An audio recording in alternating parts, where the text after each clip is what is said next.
Hey guys, it's Rob Fuzz here. Today's video takes a look at Animal Kingdom's Discovery riverboats. This ride is extinct. I filmed it in 1998 and it closed in 1999 because it disappointed so many guests. It was mainly used for transportation. You would have to take it in two different parts.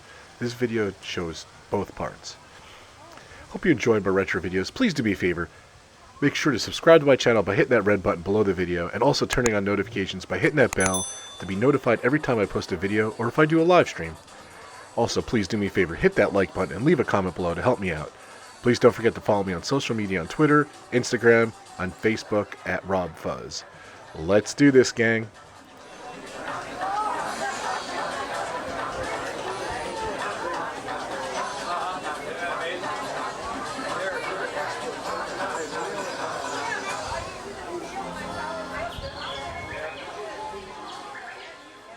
Dinoland USA and the conservation station.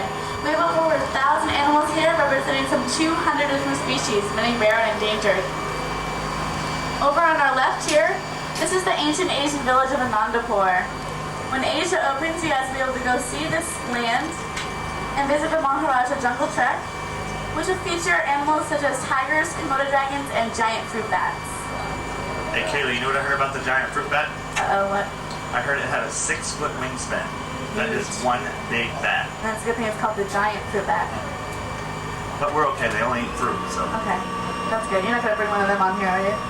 Well, I thought about it, but I didn't know how everybody reacts. So. Yeah, well.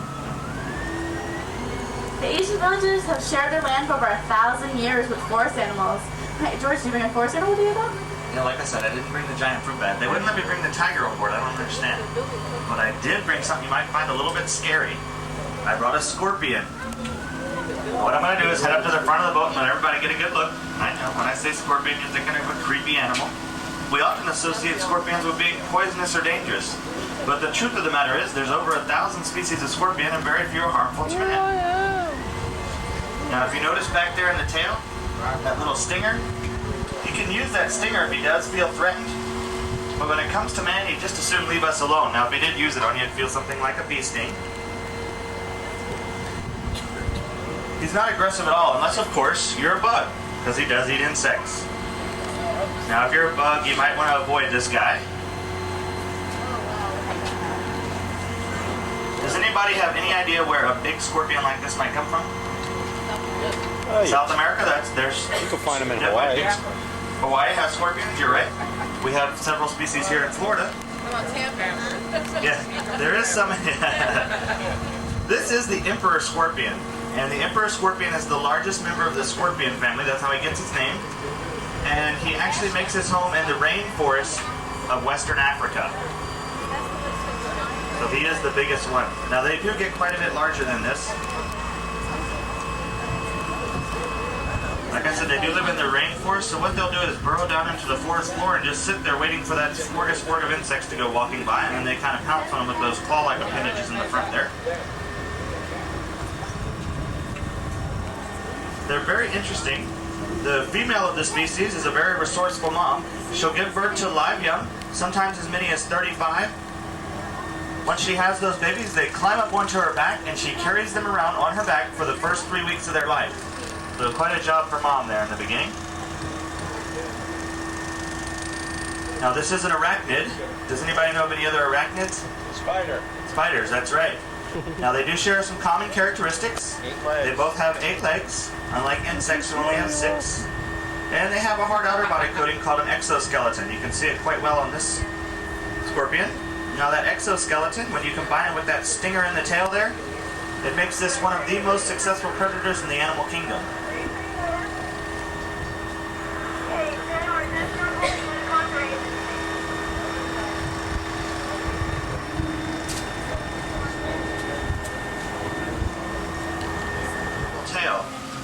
What will happen, you can see this particular leopard gecko he's regenerating a new tail. His tail looks kind of oblong.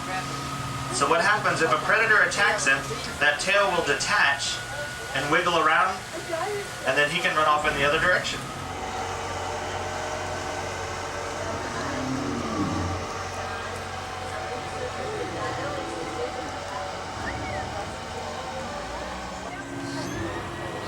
George, Yeah, did you say the dinosaurs were extinct? I think we all agree to that. Okay, then how are you going to explain this one? What is that? It's Iguanodon. One of the researchers from the Institute built a time machine and rescued him. He's a big guy with a big appetite, but don't worry, he's strictly vegetarian. Unless you're insectivore or something there. Well, other than that one, clearly all other dinosaurs are extinct. They disappeared during the largest mass extinction of all times. Unfortunately, history is starting to repeat itself. That's his ear, that little opening. Animals are losing their home all over the planet, but there's something all of us can do to help, and it's quite simple. By simply planting flowers in your own backyard, you can create a habitat for butterflies. Species represented. As we turn the corner here, we're going to head into the lagoon, and you'll all want to keep your eyes open. It's a really good idea. We've been seeing a lot of the native Florida wildlife in this area. About 3 years ago, this was cow pastures and orange groves. So when we brought in all the vegetation and created the waterway, we really expected the native Florida animals to come in and make it their home, since we created that habitat for them. We've seen lots of egrets. There's some mud snakes that sun themselves on the rocks. We've seen ducks. There's a mama mallard on the other side of the lake that has 7 ducklings with her, so she's real cute over there. We've seen tortoises. The other day I had a little snake swimming alongside the boat, so that was pretty cute. He has a little chin above the water. And we've actually seen a pair of bald eagles in here too. All right, the Very bridge, cool. the bridge we're coming upon it leads to Camp Minnie Mickey. There is a hidden Mickey on here, so you might want to look for that. Also, at Camp Minnie Mickey, they have Grandmother's Willow's Grove, and they offer a show there that will introduce you to North American woodland creatures such as rabbits, raccoons, and even skunks. I was just trying to put in the hidden Mickey. Where is it? It was in the corner down there. Everybody see it? Well, all the animals that she just mentioned were actually mammals, and I brought a different kind of cute and fuzzy. I brought a tarantula to show everybody. He's actually one of the smaller ones. You want to see? It's a Costa Rican zebra tarantula. We tend to be a little bit nervous because they're a little different, just like you might see that pile of rocks and see a fierce dragon. Actually, I wouldn't have any way of knowing unless I clipped underneath. For a Costa Rican? Yeah, spiders are very cool. They're a little bit different. It's a little bit weird. They're actually very smart, very resourceful. You guys want to see a tarantula? No? Are you afraid of it? They're very good web builders, as y'all know. They like to build their webs in out-of-the-way places, like under your bed or in a closet, in a cave. Pound for pound, spider web silk is actually stronger than steel. And they're looking at ways to make bulletproof vests out of spider web silk. And it's more resilient than any synthetic fiber we've ever produced. They're really docile. Actually, tarantulas, you can let them crawl all over your hand. They're pretty nice. If you're still a little nervous, you're concentrating on how different they are. After all, we don't have 8 legs or 8 eyes, right? We're not covered with tough, bristly hair that can shoot out and irritate your eyes. And actually, these guys, even though they have 8 eyes, they have very poor vision. They can't see very well, so they have to use their other senses to make up for that. Like on their legs, they have chemoreceptors that can smell and taste. So if you were to eat a piece of pizza, it'd be like rubbing the pizza up and down your legs to taste it before you ate it. That'd be kind of messy, wouldn't it? Yeah. It is beautiful. They're nature's pest control, so if you have a resident spider, more than likely you're not going to have a lot of resident pests like cockroaches and ants. So if you have one in your house, try not to swat it with your bedroom slippers. Host, we have to watch out for the geysers. And please, everybody, watch your cameras. We could get a little bit wet here. The geysers are a result of the heat escaping from below Africa's Rift Valley. Runs all the way from East Africa to the Red Sea. And everybody must sit down, please. Okay. Up ahead's the Swahili village of Orlando. I'll tell you a little more in just a moment.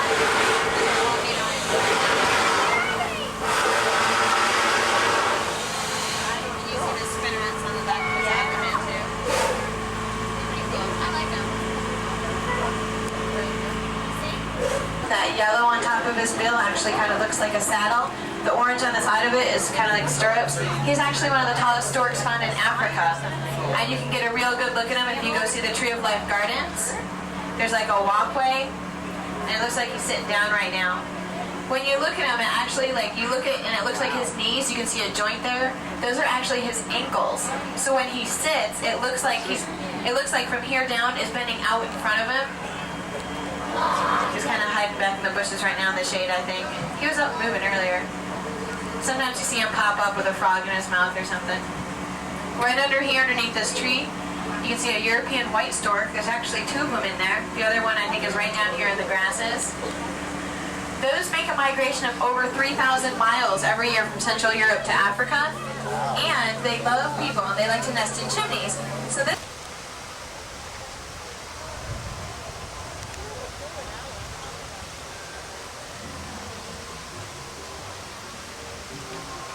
You gotta get that dolphin.